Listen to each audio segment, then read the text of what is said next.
Walang tigil ang buhos ng ulan sa ibabaw ng aspalto ng Mabini Street. Dala ng hangin ang isang malabnaw na amoy lansa na nagpatindig sa balahibo ng sinuman. Eksaktong 10:30 ng gabi. Isang tagalinis ang nagbukas ng pinto ng room 207 sa Estrella Hotel at sa isang iglap, nanlambot ang kanyang buong katawan. Sa ibabaw ng kama, isang dalaga ang nakahandusay at hindi na gumagalaw. Bahagyang nakabukas ang kanyang mga mata, na para bang sinusubukan pa ring humingi ng tulong. Ang puting kumot na nakatakip sa kanya ay basang-basa sa maitim na dugo. Sa sulok ng silid, marahang umuugoy ang bintana, na tila may kung anong bagay na kadarating lamang na lumabas sa makitid na siwang nito. Ang gabing karaniwang maingay ay naging isang nakakatakot na katahimikan. At mula sa sandaling iyon, alam ng buong Maynila na isang bagong bangungot ang kasisimula pa lamang. Hindi pa rin tumitila ang malakas na ulan mula pa kaninang hapon. Ang Mabini Street sa distrito ng Malete ay halos walang katao-tao. Tanging ang liwanag mula sa mga sasakyang paminsan-minsang dumaraan ang sumasalamin sa mga natipong tubig sa kalsada. Sa likod ng karaniwang ingay ng Maynila, isang lungsod na tila hindi natutulog, may kakaibang pakiramdam ang gabing iyon. Mas tahimik, mas malamig, na parang may itinatagong isang bagay na ayaw ilabas. Sa ikalawang palapag ng Estrella Hotel, isang tagalinis na nagngangalang Mang Cardo ang marahang nagtutulak ng kanyang trolley. 13 taon na siyang nagtatrabaho sa hotel na iyon at halos kabisado na niya ang lahat ng amoy na karaniwang nagmumula sa bawat silid. Ngunit ng gabing iyon, nakaamoy siya ng isang bagay na nagpahinto sa kanyang mga hakbang. Isang maasim at matalim na amoy na maihalong kung ano na nagpapasikip sa kanyang dibdib. Ang amoy ay nagmumula sa room 207. Sa simula, inakala niyang may naiwang panis na basura. Isang bagay na madalas mangyari kapag ang mga bisita ay nagmamadaling umalis. Ngunit habang papalapit siya, lalong tumitindi ang amoy na tumatago sa kanyang ilong. Kumunot ang noo ni Mang Cardo. Kumatok siya sa pinto ng ilang beses. Serbisyo po, room 207. May tao po ba sa loob? Tahimik. Kumatok siyang muli sa pagkakataong ito ay mas malakas. Walang sagot, walang tunog ng mga yabag. Walang aninong gumagalaw sa ilalim ng siwang ng pinto. Nagsimulang kabahan si Mang Cardo. Lumunok siya ng laway at nagpa siyang bumalik sa reception desk. Doon, isang batang receptionist na nagngangalang Liza ang abala sa pagtatala ng mga bisita. Miss Liza, ang room 207, kanina pa napakabaho. Kinatok ko na, pero walang sumasagot. Inangat ni Liza ang kanyang mukha. Naging tensyonado ang kanyang itsura. Iyan yung kwartong chinek-in ang mag-asawa kaninang hapon, di ba? Sabi nila, magpapahinga lang sila saglit. Sa tingin ko, may mali, mahinang sagot ni Mang Cardo. Nag-alinlangan si Liza ng ilang segundo bago tuluyang kinuha ang duplicate key. Umakyat silang dalawa sa ikalawang palapag ng may pag-iingat sa bawat hakbang. Ang pasilyo ay tila napakahaba. Ang ilaw nito ay mahinang kumikislap na nagdaragdag sa nakakatakot na kapaligiran. Pagdating sa harap ng room 207, sinubukan ni Liza na tumawag muli. Permiso po, kami po ito mula sa reception. Bubuksan po namin ang pinto kung walang sasagot. Nananatiling tahimik.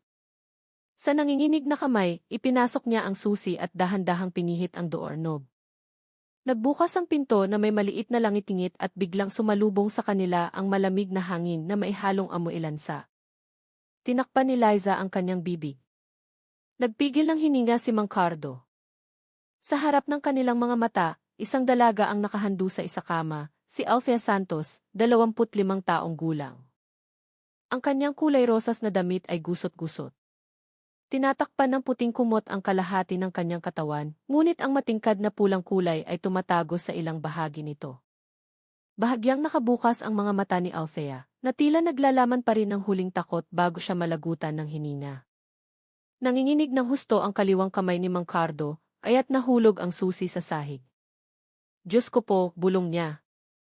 Sa kanang bahagi ng kama, may mga bakas ng sakal sa liig ni Althea. Ang kanyang kanang kamay ay naninigas, ang mga daliri ay nakakuyom na tila may sinusubukang abutin bago siya bumagsak. Sa mesang katabi ng kama, ang cellphone ni Althea ay nakabukas pa rin na may basag na screen, nagpapakita ng huling mensahe na hindi na naipadala. Sumandal si Liza sa pader, nanlalambot ang kanyang mga binti. Hindi ko na. Hindi ko na kayang tingnan, Mang Cardo. Agad na tinawag ni Mang Cardo ang security ng hotel.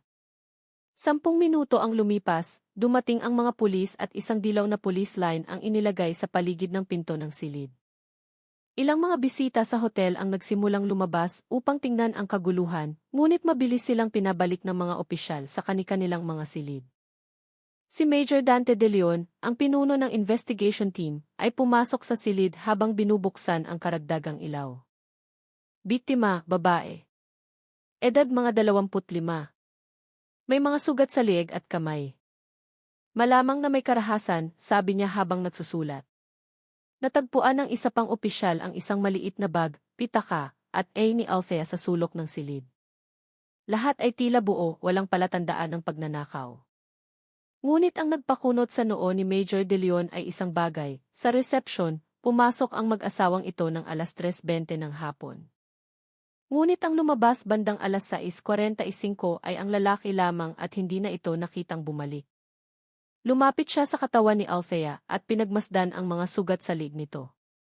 Ang biktima ay malamang na namatay bandang alas 6 ng gabi, ilang minuto lamang bago umalis ang lalaki. Si Liza, na nakarinig nito, ay agad na nagtakip ng bibig, pinipigilan ang pag-iyak. Tumingin si Major De Leon sa bintana. Ang salamin ng bintana ay bahagyang bukas. Marahang gumagalaw ang kurtina dahil sa ihip ng hangin. Ngunit ang mas nagpatindig ng balahibo ay ang malabong bakas ng sapatos sa ilalim ng bintana. Hindi isa, kundi 2. Kakaiba ito, bulong niya. Mukhang may ibang tao sa silid na ito bago o pagkatapos mamatay ang biktima. Nang gabing iyon, nagsimula ang investigasyon na iayanig sa buong Maynila. Tumila na ang ulan nang dumating ang scene of the crime operatives, SOCO, team dala ang kanilang forensic equipment. Ang dilaw na police line ay nakalatag na sa buong pasilyo ng ikalawang palapag at ang mga opisyal ay tahimik na nagtatrabaho, itinatala ang bawat detalye na maaaring magturo sa pagkakakilanlan ng salarin. Nakatayo si Major Dante De Leon sa harap ng isang maliit na monitor na pansamantalang inilagay sa reception desk. Si Liza, na nanginginig ang mga kamay, ay pinapatakbo ang key recording na kuha mula sa lobby ng hotel ilang oras na ang nakalipas. Pakiatras sa alas 3:20, utos ni Major De Leon. Umurong ang recording. Pumasok si Althea sa hotel kasama ang isang lalaking nakaitim na jacket. Nakatakip ng face mask ang kanyang mukha. Mukha silang malapit sa isa't isa, na parabang madalas na magkasama. Bahagyang humiti si Althea habang kinakausap ang lalaki. Ngunit may napansin si De Leon na kakaiba. Ang ekspresyon ng lalaki ay tensyonado. Ang kanyang mga balikat ay bahagyang nakaangat, isang senyales ng isang taong hindi talaga relaxed. Anong pangalan ang nakarehistro? Tanong ni De Leon nang hindi inaalis ang tingin sa screen. Binuksan ni Liza ang guestbook. Ang pangalan ng lalaki, Marco Vargas. Si Althea ay hindi nagpakita ng sinabi lang nakasama siya. Tumango si De Leon. Ituloy mo sa alas 6:45. Nang i-play ang recording, tahimik ang lobby. Ilang segundo ang lumipas, lumitaw si Marco na bumababa sa hagdanan ng nagmamadali. Hindi siya lumingon sa receptionist, hindi naghintay ng elevator, diretsong tinulak ang pinto palabas at nawala sa likod ng ulan. Ang kanyang jacket ay bahagyang basa, na tila nagkaroon ng awayan o isang bagay na nagpawis sa kanya ng malamig. Nakita mo ba ang mukha niya? Tanong ni De Leon. Bahagyang natatakpan ng maskara, sir, sagot ni Liza. Pero ang mga mata niya ay parang natataranta. Pinatakbo ni De Leon ang recording ng paulit-ulit, napansin ang isa pang kakaibang bagay. Ang galaw ni Marco ay hindi pare-pareho. 2 beses siyang lumingon sa likod, na para bang takot na may humahabol sa kanya. Ngunit ang pinaka hindi nagustuhan ni De Leon ay isang bagay na nakita sa sahig sa ilalim ng sapatos ni Marco. Isang maitim na mansa na hugis talsik. I-zoom mo ang bahaging iyon, mabilis na sabi ni De Leon. Pinalaki ang imahe. Kahit malabo, malinaw ang kulay pula na kayumanggi. Dugo iyan, bulong ng isa sa mga opisyal. Nakaramdam si De Leon ng masamang kutob. Kung nasugatan si Marco, maaaring iyon ay bakas ng paglaban ni Althea. Ngunit kung ang dugo ay mula mismo kay Althea, ibig sabihin ay umalis si Marco sa hotel pagkatapos ng insidente, hindi bago. Ipinakita ang isa pang key recording mula sa pasilyo ng ikalawang palapag. Noong alas 6:05 ng gabi, may narinig na mahinang sigaw ng babae mula sa loob ng room 207. Ang isang staff ng hotel na dumaan sa pasilyo ay sandaling huminto, ngunit nagpatuloy din sa paglalakad dahil ang tunog ay narinig lamang ng panandalian, tulad ng away ng magkasintahan na ayaw pakialaman. Itinala ni De Leon ang oras na iyon. Sigaw, alas 6:05. Lumabas si Marco, alas 6:45. May pagitan na 40 minuto. Sapat na iyon para mangyari ang isang bagay na malala. Habang pinapatakbo pa ang recording, isang sandali ang nagpatahimik sa silid. Eksaktong alas 6:10, isang tao ang nakatayo sa dulo ng pasilyo, isang babaeng nakakulay krema na jacket. Hindi malinaw ang kanyang mukha, ngunit ang kanyang tindig at ayos ng buhok ay kahawig ng isang taong nabanggit sa paunang ulat. Sino ito? Matalas na tanong ni De Leon. Lumunok si Liza. Akala ko ibang bisita iyon, pero ang jacket niya ay kamukha ng babaeng madalas sumundo kay Marco dati. Ang pangalan niya ay Reina Palma. Agad na isinulat ni De Leon ang pangalang iyon na may makapal na guhit. Tumigas ang kanyang mukha. Bakit siya nasa palapag na iyon sa mga oras na iyon? Walang sumagot. Ipinakita sa recording na ang babae ay nakatayo ng ilang segundo sa harap ng room 207 bago dahan-dahang umatras at nawala sa abot ng kamera. Ang kanyang galaw ay kalmado, hindi tulad ng isang taong naliligaw. Alam niya kung aling kwarto ang kanyang pinuntahan, bulong ni De Leon. Tinawag siya ng Soko team mula sa pasilyo. Sir, may natagpuan kami sa ilalim ng bintana ng silid. Pumasok si De Leon sa room 207. Sa ilalim ng bintanang bahagyang bukas, may bakas ng maliit na sapatos, iba sa sukat ni Marco. Sukat ng babae, sabi ng opisyal. At hindi lang isang tao, dagdag niya habang itinuturo ang mga linyang magkakapatong ng mga bakas. Huminga ng malalim si De Leon. Kaya bukod kay Althea, may dalawang babae malapit sa kwartong ito sa halos parehong oras. Nanahimik sandali. Pagkatapos ay muli niyang tiningnan ang kiki. Hanapin si Marco, hanapin si Rina, at alamin kung sino ang isa pang babae. Ang gabing kasisimula pa lamang ay lalong dumilim. Matapos suriin ang mga GTV recording, ipinag-utos ni Major De Leon na kolektahin ang lahat ng personal na gamit ni Althea para sa masusing pagsusuri.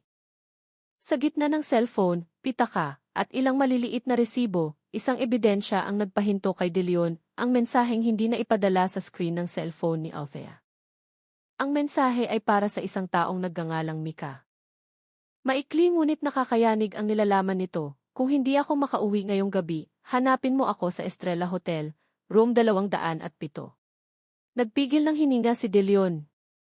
Ang oras ng pagpapadala ay nagpapakita ng alas 5:30 ng hapon, isang oras bago umalis si Marco sa hotel.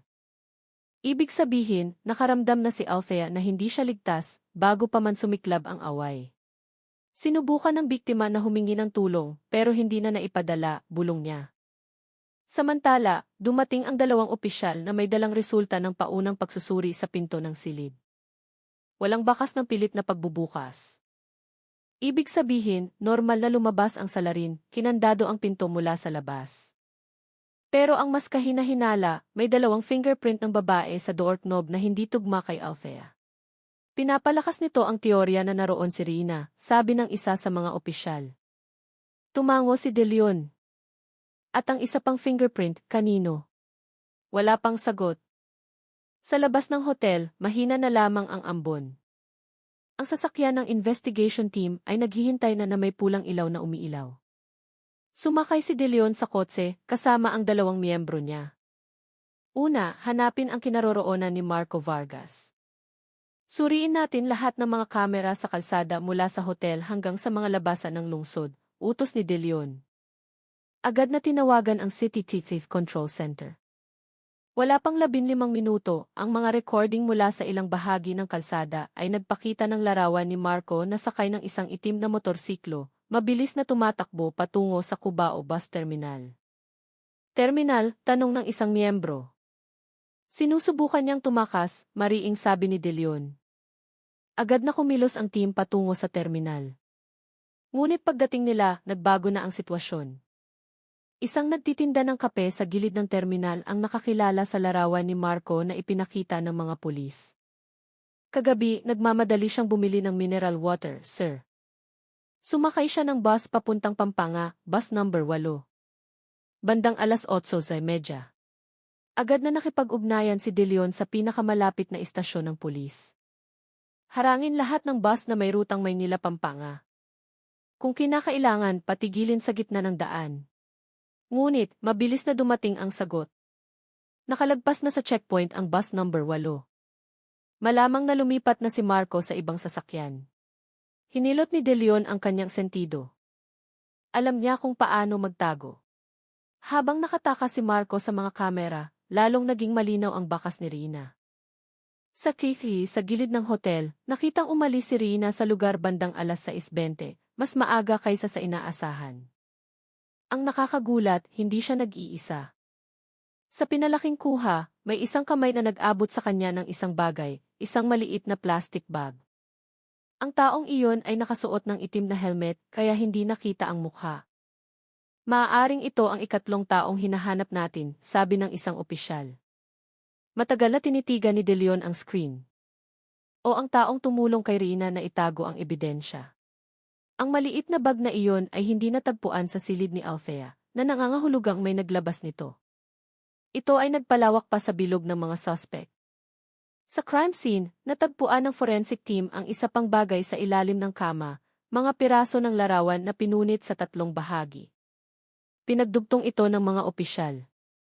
Ang larawan ay nagpapakita kina Althea at Marco na magkatabing nakaupo sa isang coffee shop. Ngunit sa gilid ng larawan, may anino ng isang tao na tila lihim na kumukuha ng litrato. Sino ang kumuha ng larawang ito? Tanong ng isang opisyal. Tinitigan ni De Leon ang larawan na may madilim na tingin. Hindi ito ordinaryong larawan. Ito ay isang uri ng psychological threat. May isang taong sinadyang i-print at punitin ang larawang ito. Isang taong gustong makita ito ni na Althea o Marco at magalit. Biglang tumunog ang telepono ni De Leon. Mula sa kabilang linya, ang boses ng forensic doctor mula sa SF Crime Laboratory ay tila tensyonado. Major De Leon, lumabas na ang paunang resulta ng pagsusuri. Ano ang kondisyon ng mga sugat? Ang mga sugat sa liig ng biktima ay gawa ng kamay ng lalaki. Ngunit may maliliit na pasa sa kaliwang braso na nagmula sa pagkakahawak ng isang babae. Natahimik ang silid. Kaya may 2 salarin, tanong ni De Leon. Minimum ng 2, isang lalaki, isang babae. Dahan-dahang isinara ni De Leon ang telepono. Ibig sabihin, hindi nag-iisa si Marco ng gabing iyon. Tumingin siya sa bintana ng hotel kung saan gumagalaw pa rin ang kurtina dahil sa ihip ng hangin. At sa unang pagkakataon, naniwala siyang ang pagpatay na ito ay mas malaki pa kaysa sa simpleng away ng magkasintahan. Muling dumilim ang kalangitan nang dumating si Major De Leon sa Manila Police District Headquarters. Ang silid ng imbestigasyon ay puno ng mga dokumento at mga larawan mula sa crime scene na nakadikit sa isang malaking board. Sa gitna nito, ang larawan ni Althea ay nakatingin ng walang laman na para bang humihingi ng katarungan. Matagal na nakatayo si De Leon sa harap ng larawan bago magpasya sa susunod na hakbang. Tawagin si Mika, ang kaibigan ng biktima. Kailangan nating malaman ang huling ugnayan ni na Althea at Marco, utos niya. Hindi nagtagal, dumating si Mika na namumugto ang mga mata.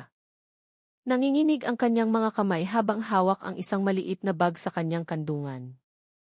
Nag-open up sa akin si Althea nitong mga nakaraang araw, mahinang sabi ni Mika.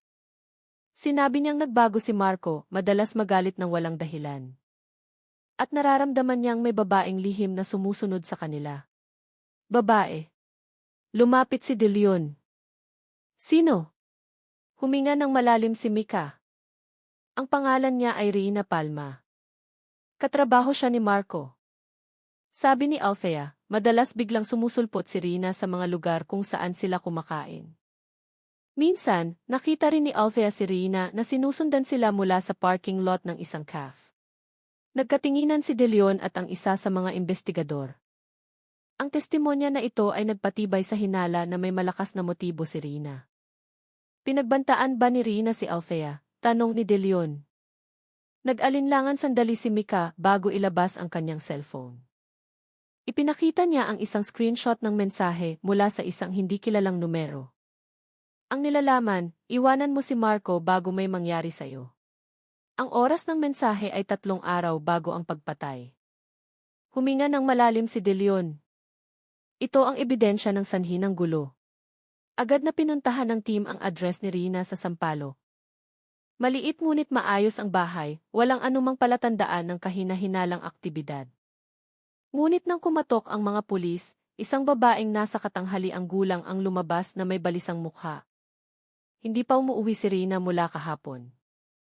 Sabi niya may gagawin lang sa opisina, pero pakiramdam ko may itinatago siya. Humingi ng pahintulot si De Leon na pasukin at suriin ang silid ni Rina. Sa loob, natagpuan nila ang mga damit na nagkalat sa sahig, na para bang nag-impact si Rina ng natataranta bago umalis. Ngunit ang pinaka-nakakagulat ay isang maliit na mood board na nakadikit sa pader. Sa board na iyon, may mga larawan ni Althea na kinuha mula sa social media, mga larawan ni Marco sa trabaho, at maliliit na tala na nagsasabing, dapat siyang bumalik sa akin. Sinira ni Althea ang lahat. Ngayong gabi matatapos ang lahat. Kinuyom ni De Leon ang kanyang kamao. Hindi ito ordinaryong selos. Ito ay obsesyon. Natagpuan ng isa sa mga investigador ang isa pang bagay sa mesa, isang resibo mula sa angkas. Nagpapakita na si Rina ay nag-book ng biyahe papunta sa lugar malapit sa Estrella Hotel noong alas 5 ng hapon, 1 oras bago mamatay si Althea. Bumagsak ang alibi niya, sabi ng opisyal. Pagbalik nila sa hotel, tinawag ni Mang Cardo si De Leon. Sir, may naalala po ako. Noong umakyat ako sa ikalawang palapag kaninang hapon para linisin ang pasilyo, may nakita akong babaeng nakakrema na jacket na matagal na nakatayo sa harap ng room 207. Anong oras? Bandang alas 6:10. Isinara ni De Leon ang kanyang notebook. Iyon ay eksaktong oras ng paglitaw ng babae sa kikis. Nakita mo ba ang mukha niya? Tanong ni De Leon. Hindi malinaw, pero napakabilis ng kanyang mga hakbang nang dumaan ako, para siyang nagtatago. Lalong uminit ang investigasyon nang iulat ng Digital Forensic Unit ang resulta ng pagsusuri sa cellphone ni Althea. Sir, may natagpuan kaming hidden folder sa loob ng cellphone ng biktima. Tumingin si De Leon sa screen ng laptop. Sa folder na iyon, may isang maikling voice recording. Sinabi ni Althea na may nanginginig na boses, kung magagalit ulit si Marco, aalis na lang ako. Nagiging kakaiba na si Rina. Sinabi niya, pansamantala lang ako. Ang recording ay kinuha 1 araw bago ang pagpatay. Naramdaman na niyang may banta, bulong ni De Leon. Ngunit isang file pa ang nagpatahimik sa buong silid. Ang pinahusay na recording mula sa labas ng hotel ay nagpakita na si Rina ay pumasok sa lugar ng hotel 15 minuto bago dumating sina Althea at Marco.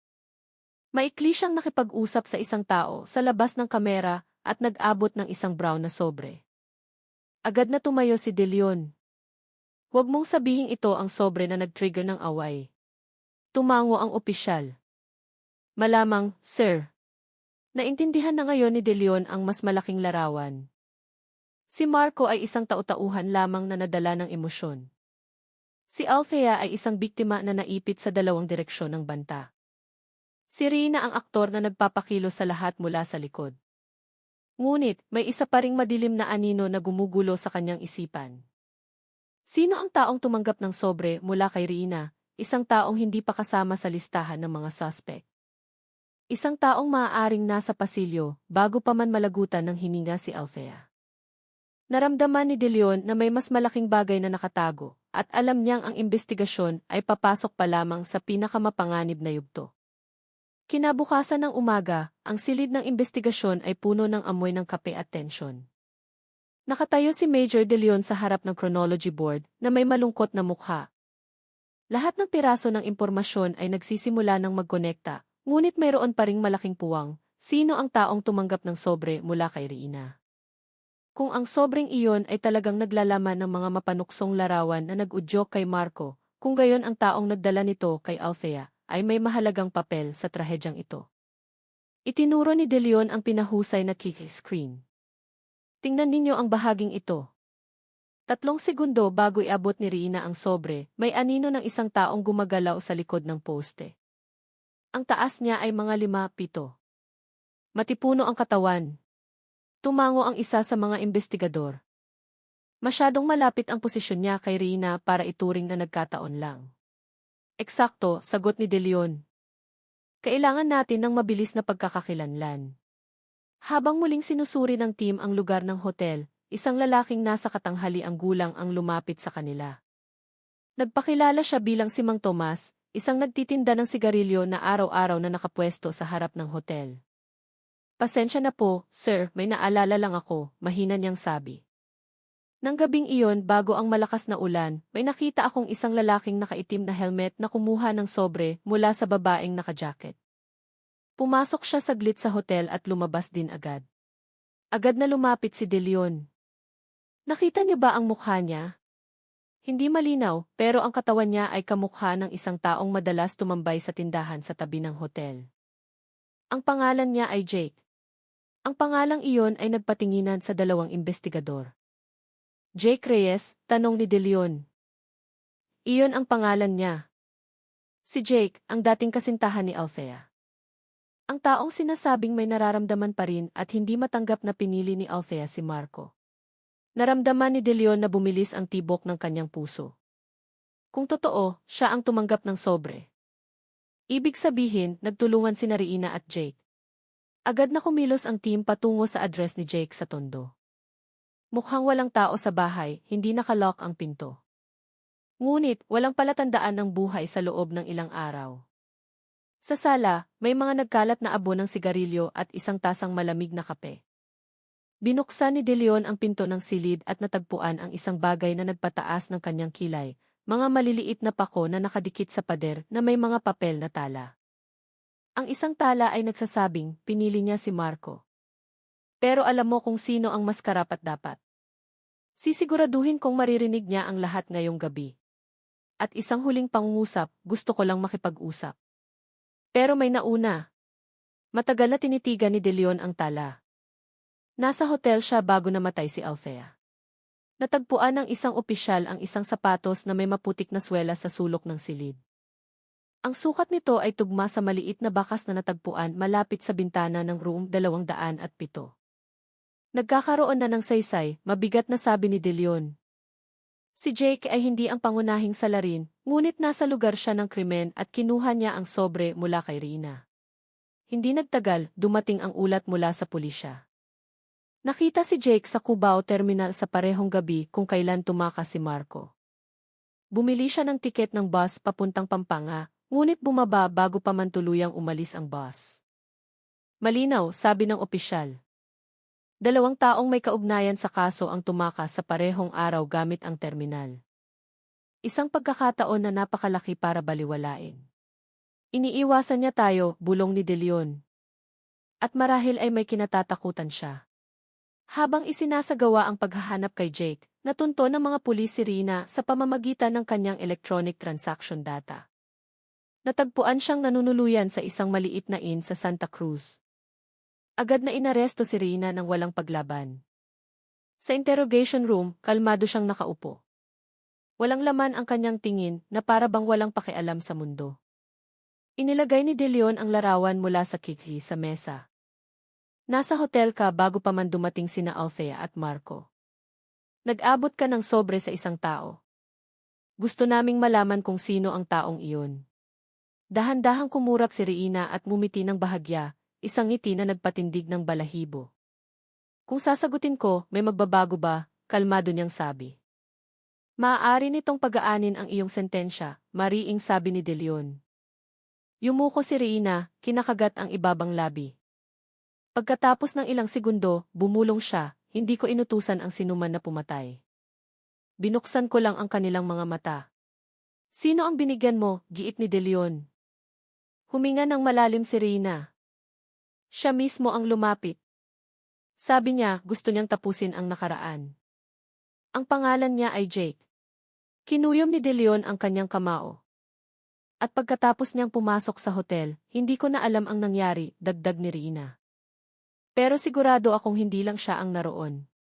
Tinitigan ni De Leon si Rina nang may pagdududa. Anong ibig mong sabihin? Itinuwid ni Rina ang kanyang likod. Ang kanyang mga mata ay diretso sa mga mata ni De Leon. May isang taong mas mapanganib kaysa kay Jake o kay Marco. Isang taong hindi niyo pa nakikita. Biglang tumahimik ang silid. Ang kanyang pahayag ay nagbukas ng pinto patungo sa isang bagong kabanata. Isang kabanata na mas madilim kaysa sa inaakala ng sinuman. Ang pag-amin ni Rina ay nakabitin sa hangin na parang isang malamig na hamog na ayaw umalis. Hindi pa kontento si Major De Leon. Sumandal siya paharap, tinitigan si Rina ng matalim. Anong ibig mong sabihin? May isang taong mas mapanganib. Sino siya? Hindi agad sumagot si Rina. Pinaglaruan niya ang dulo ng kanyang kuko. Ang kanyang mga mata ay gumagalaw, tumitingin sa mga pader na para bang takot na may nagmamasid. Hindi ko alam ang pangalan niya, sa wakas ay sabi niya. Pero si Jake ay hindi ang unang taong nilapitan niya. Ginamit niya ang sinumang may problema kay Althea. Ginamit paano, habol ni De Leon. Mahinang huminga si Rina.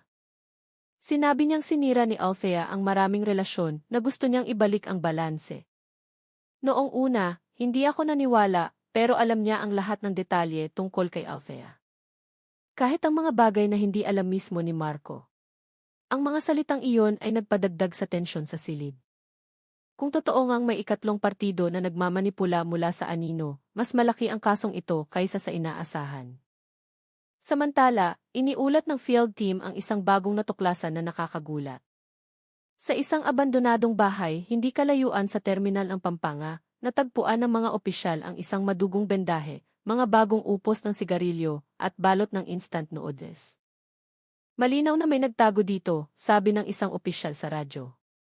Tumango si De Leon. Si Jake, marahil. Pero may natagpuan din kami sa sulok ng silid. Isang maliit na tala. Ang tala ay kinunan ng litrato at ipinadala sa cellphone ni De Leon. Ang sulat kamay ay pahilig at nagmamadali. Ayaw niyang magsalita ako, pero ayokong sa akin lahat ang sisi. Naramdaman ni De Leon na tumindig ang kanyang balahibo. Ang salitang siya. Sino? Bulong niya. Ang tala ay parang sigaw ng isang taong hinahabol ng isang mas malakas at mas madilim na nilalang. Bago pa man masuri ni De Leon ang tala, tumunog ang kanyang telepono. Ang boses ng forensic doctor ang narinig. Sir, may bago kaming natuklasan tungkol sa mga sugat ni Althea. CJ. Bukod sa mga sugat sa lieg at pasa, natagpuan namin ang isang kakaibang bakas ng pagkakahawak sa balikat ng biktima. Ang sugat na iyon ay hindi tugma sa kamay ni Marco o sa sukat ng kamay ni Jake. Tumayo ng tuwid si De Leon. Ibig mong sabihin kamay ng babae. Tama, ngunit mas malaki ang sukat kaysa sa karaniwang babae. Malamang na isang babaeng nasa huling 30 o 40. Naramdaman ni De Leon na may gumalaw sa likod ng kanyang isipan. Isang detalye na nakalimutan niya mula sa simula. Si Aling Rosario, ang may-ari ng hotel. Ang babaeng umaming nakita si Rina sa pasilyo.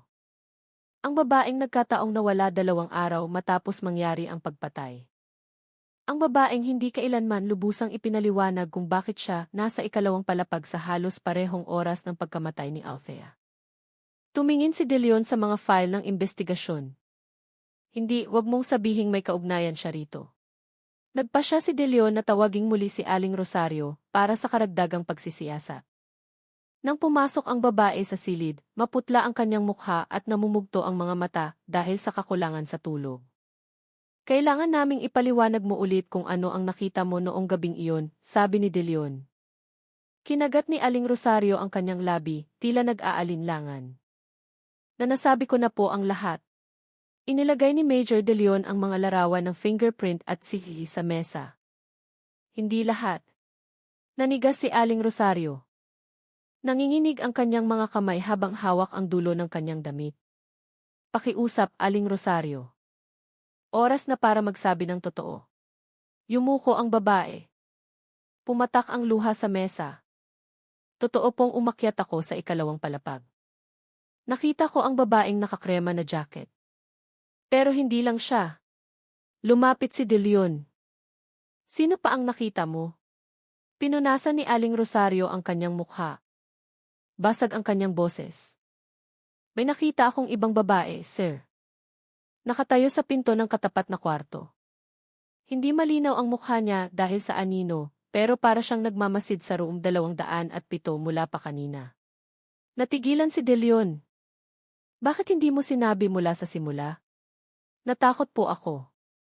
Pinagbantaan ako ng babaeng iyon.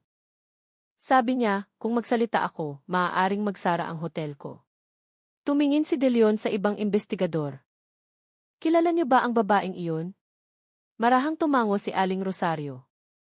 Napakabagal. Madalas siyang pumunta dito para hanapin si Althea. Sabi niya, gusto niyang pag-usapan ang utang ng pamilya, pero laging umiiwas si Althea. Hinawakan ni De Leon ang kanyang notebook. Anong pangalan niya? Tumingin si Aling Rosario sa sahig. Halos hindi marinig ang kanyang boses. Sarah Palma. Natahimik ang silid. Malapit na kaibigan ni Althea, gulat na tanong ng isang investigador.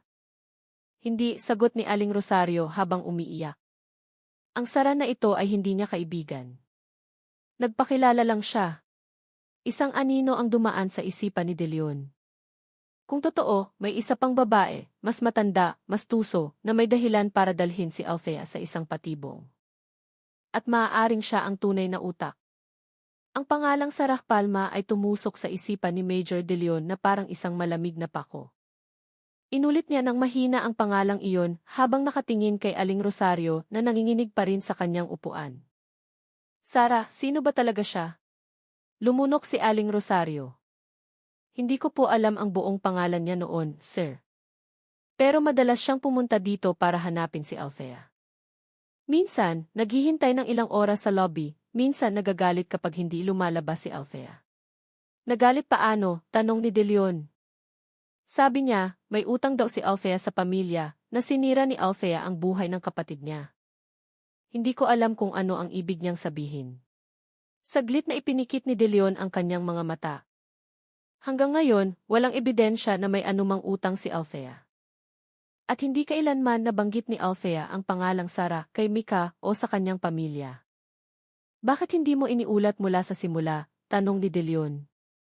Ang babaeng iyon ay minsan nang pumasok sa opisina ng hotel. Sabi niya, kung magsalita ako, may maaaring mangyari sa pamilya ko. Sumandal ang isa pang investigador. Kailan mo siya huling nakita? Huminga ng malalim si Aling Rosario. Ilang minuto bago ko narinig ang ingay mula sa room 207. Nakatayo siya sa dulo ng pasilyo na para bang may hinihintay. Nanigas si De Leon. Pumasok ba siya sa kwarto ni Althea? Hindi. Pero hindi siya dumaan sa hagdanan sa harap. Hindi ko na siya nakitang lumabas. Ibig sabihin, ang babaeng iyon ay nasa ikalawang palapag pa rin bago mamatay si Althea, ngunit nawala bago dumating ang mga pulis. Matapos ilagay si Aling Rosario sa protective custody bilang mahalagang saksi, inutusan ni De Leon ang kanyang team na suriin ang mga talaan ng populasyon at ng hotel. Hanapin ang lahat ng pangalang kahawig ng Sarah Palma, kasama na ang mga umupa ng kwarto gamit ang Peking E, sabi niya. Sa maikling panahon, lumabas ang resulta. May 3 pangalang kahawig, ngunit isa sa kanila ang nagpakunot sa noo ni De Leon. Sarah Palma, 39 taong gulang, address sa Tanay, Rizal. Status, walang trabaho. Ngunit, may isa pang intel report na nagpapakita ng isang mas madilim na bagay, dating sangkot sa kaso ng pagnanakaw ng pera ng pamilya. May kasaysayan ng matinding depresyon. Dati nang ginamot dahil sa agresibong pag-ugali. May nakababatang kapatid na nagngangalang Rina Palma. Natahimik ang silid ng investigasyon. Kaya hindi nag-iisa si Rina, mahinang sabi ng isang miyembro. Higit pa riyan, pagtatama ni De Leon, may relasyon sila bilang pamilya at itinatago nila ito. Muling binuksan ni De Leon ang lahat ng ebidensya. Una, si Rina ay nagsiselos at may obsesyon kay Marco. Pangalawa, gumawa siya ng isang psychological trap gamit ang sobre na mailarawan nina Althea at Marco. Pangatlo, tinanggap ni Jake ang sobre, malamang na ginamit, hindi ang pangunahing salarin. Pang-apat, may bakas ng kamay ng ibang babae sa katawan ni Althea. Panlima, may bakas ng sapatos na hindi tugma kay Rina na natagpuan sa ilalim ng bintana. At ngayon, si Sarah Palma, kapatid ni Rina, ay nasa lugar ng krimen. Maaaring dumating si Sarah nang walang kaalaman ni Rina, sabi ni De Leon. O pareho nilang ginawa ito. Ngunit sa TV, hindi nakitang umakyat si Rina sa ikalawang palapag sa mga huling minuto. Ang nakita lamang ay isang malabong anino ng ibang babae. Tinapik ni De Leon ang evidence board gamit ang dulo ng kanyang ballpen.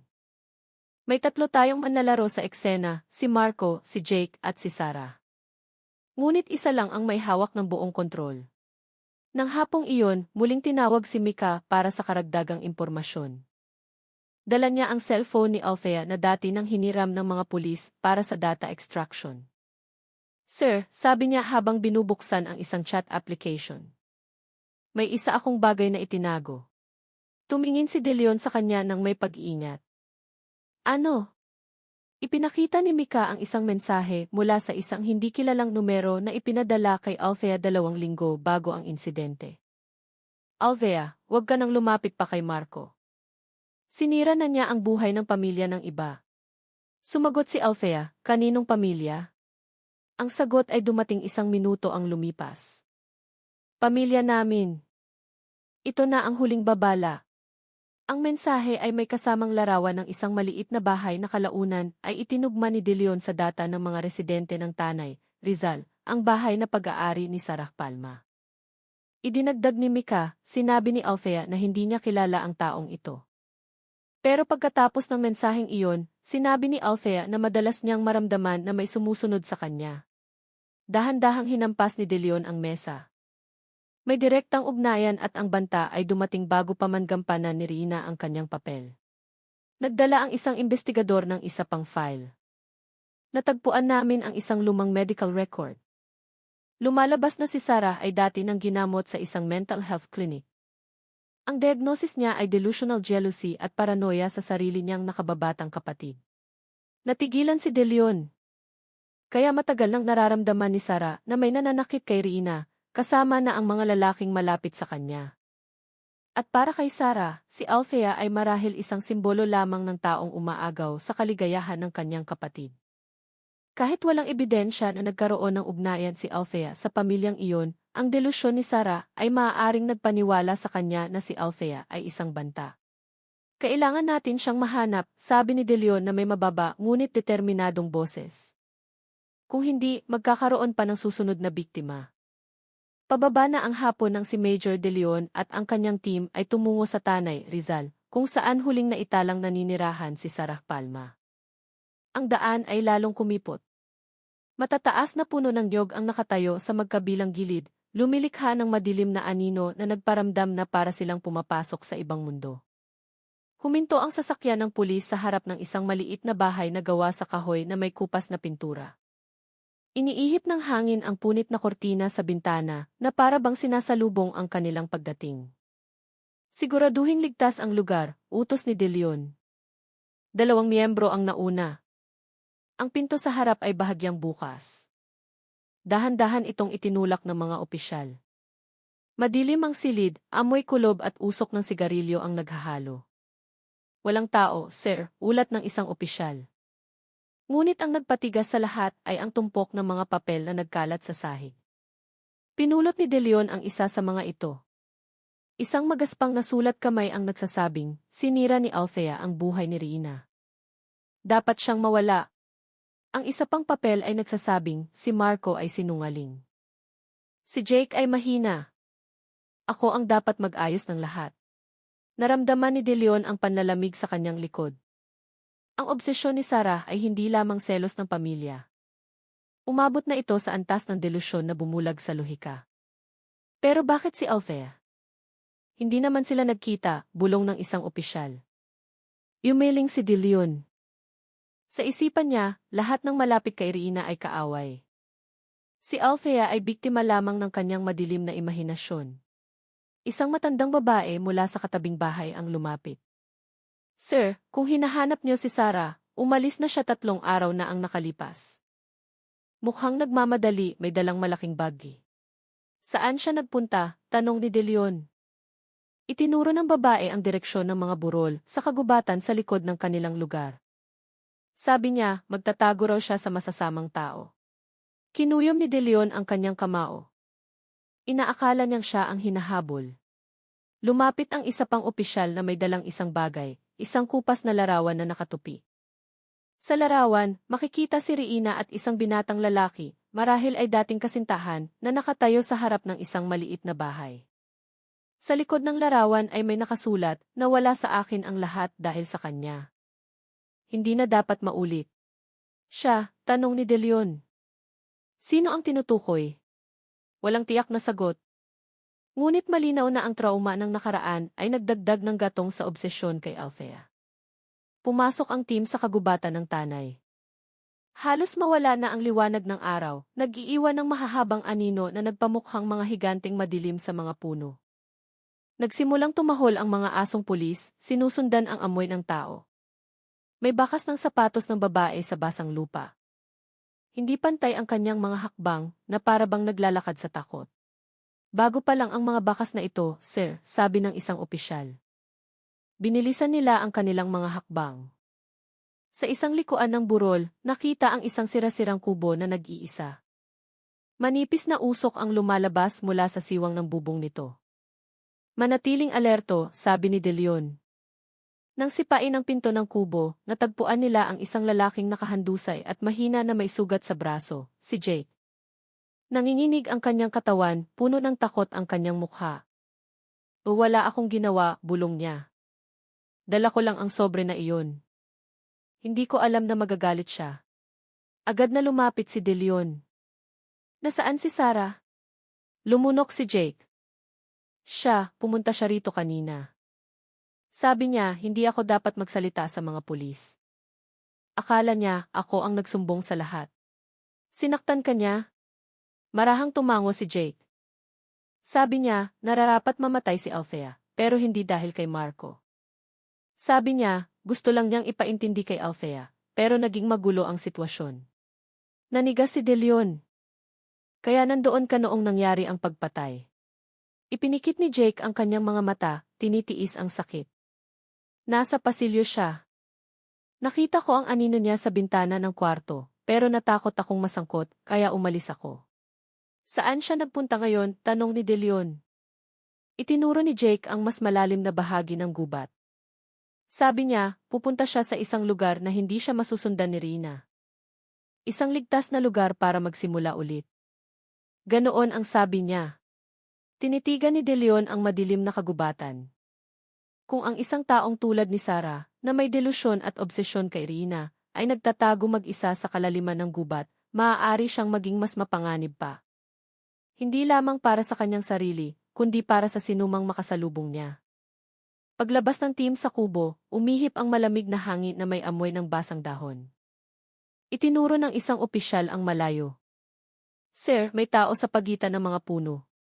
Isang babae ang nakatayong hindi gumagalaw, naninigas ang katawan, nakalugay ang buhok, at may yakap sa kanyang dibdib na parang isang larawan o maliit na libro. Itinutok ang flashlight, ngunit dahan-dahang umatras ang babae bago tumalikod at tumakbo papasok sa kadiliman. Naramdaman ni De Leon ang pagbilis ng kanyang adrenaline. Siya iyon, sigaw niya. Habulin! Agad na sumunod ang team, tinatahak ang mga palumpong. Ang tunog ng mga nababasag na sanga ay sunod-sunod na narinig. Mabilis na gumagalaw ang anino ni Sarah, na para bang matagal nang kilala ang daan sa gubat. Ngunit habang hinahabol, lalong nagiging malinaw ang isang bagay, si Sarah ay hindi tumatakas, papunta siya sa isang lugar na pinaniniwalaan niyang katapusan ng lahat ng lihim.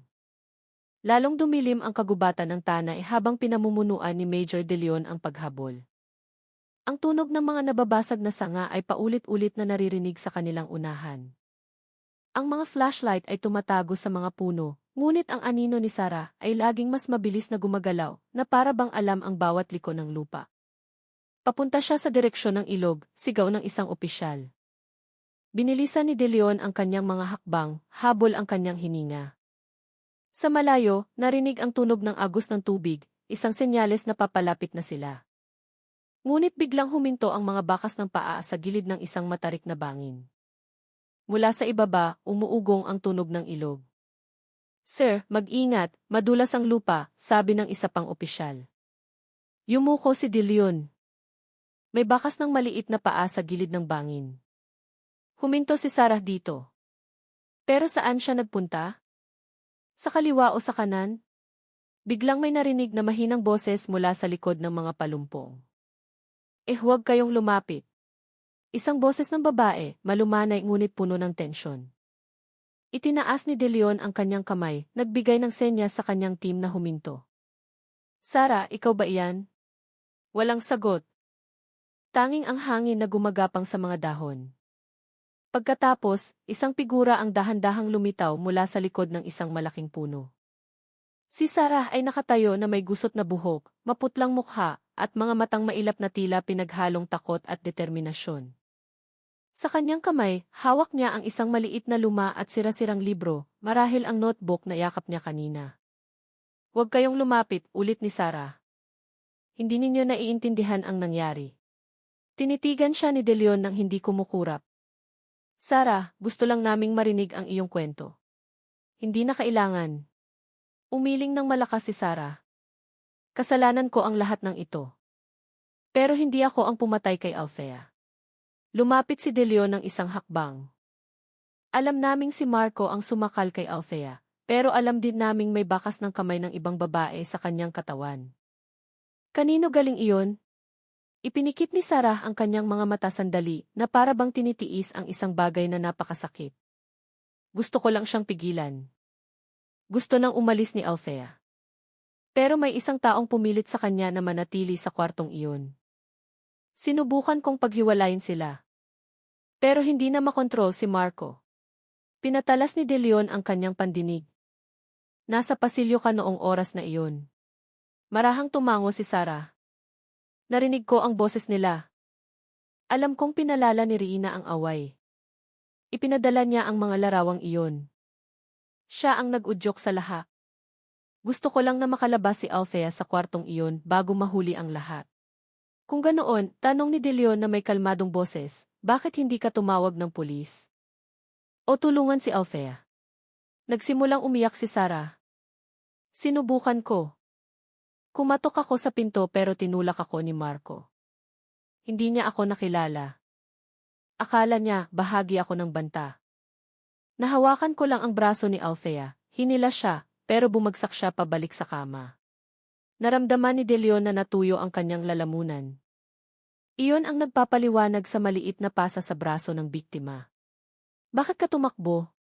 Tinitigan siya ni Sarah na may mapupulang mata. "Dahil sinabi ni Rina na kapag nabunyag ang lahat, ako ang mapagbibintangan. Sabi niya, ginawa niya ang lahat ng ito para sa kaligayahan ko. Pero gusto ko lang na maging ligtas ang kapatid ko. Hindi ganito." Nagsimulang lumapit ang investigation team. Ngunit biglang umatras si Sarah, papalapit sa gilid ng matarik na bangin. "Huwag," sigaw ni De Leon.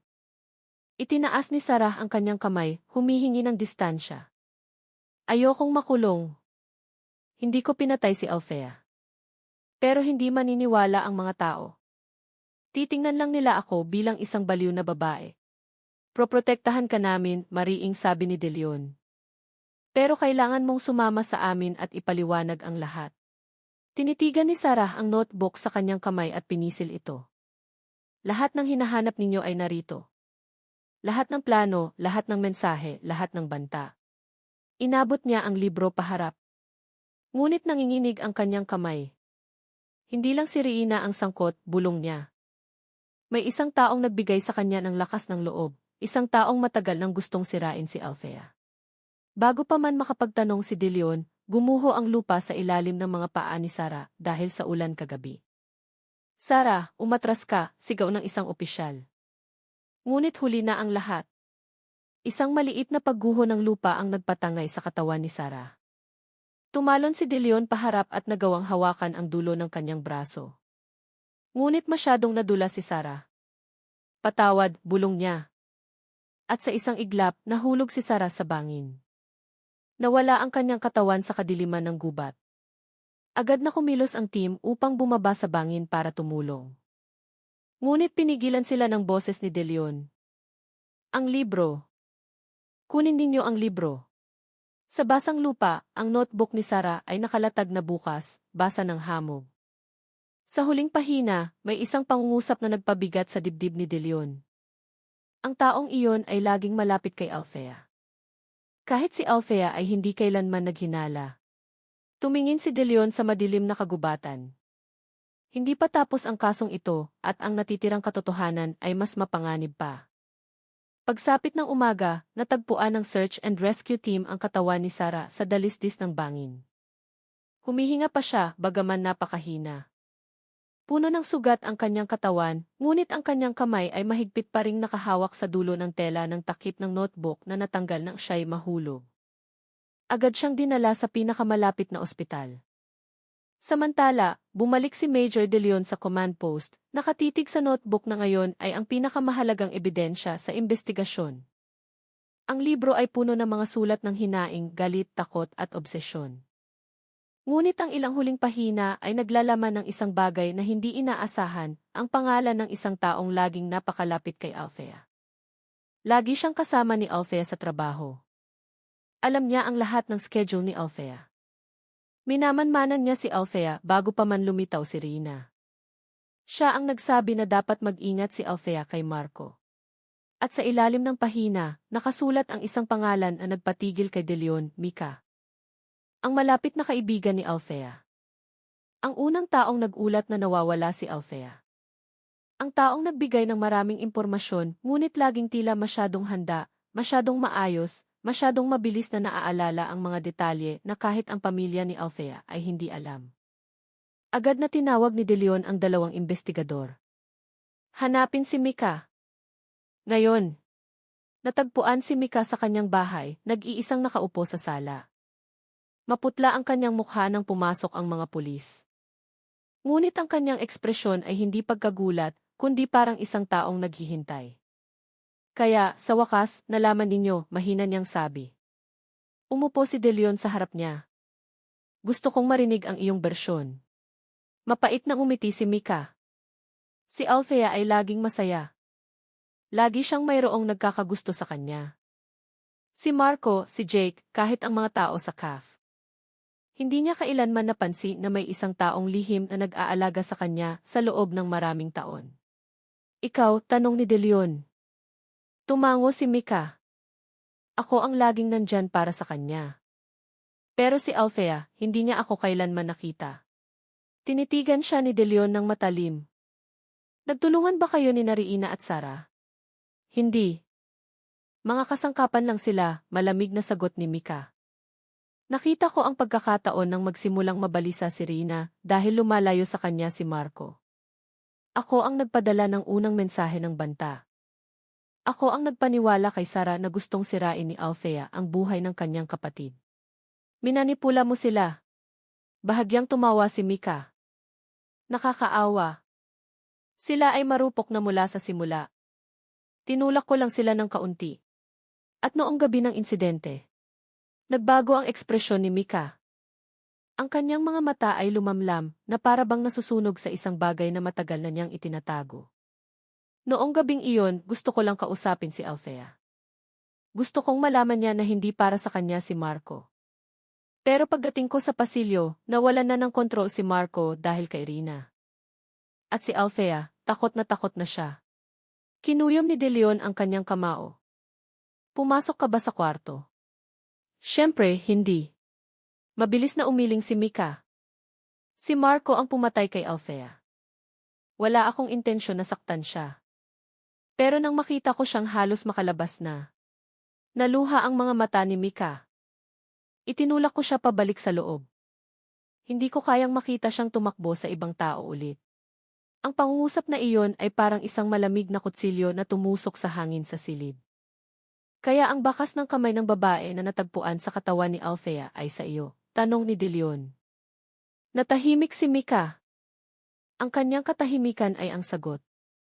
Ilang oras ang lumipas, opisyal na ikinulong si Mika bilang karagdagang salarin sa kanyang pagkakasangkot sa pagmamanipula sa mga pangyayari na nagdulot ng pagkamatay ni Althea. Si Marco ay nahaharap sa kasong murder, habang si Reina ay itinalaga bilang utak ng provokasyon. Si Sarah ay nakikipaglaban pa rin sa ospital, ngunit tiyak na sasailalim sa pagsisiyasat kapag nagkamalay. Samantala, ang Maynila na minsang nagimbal ay nagsimulang bumalik sa katahimikan. Ngunit para sa pamilya ni Althea, ang katarungang ito ay nag-iwan pa rin ng sugat na hindi na kailanman gagaling. Nakatayo si Major De Leon sa harap ng Estrella Hotel, pinagmamasdan ang gusaling gayon ay tahimik na. Huminga siya ng malalim,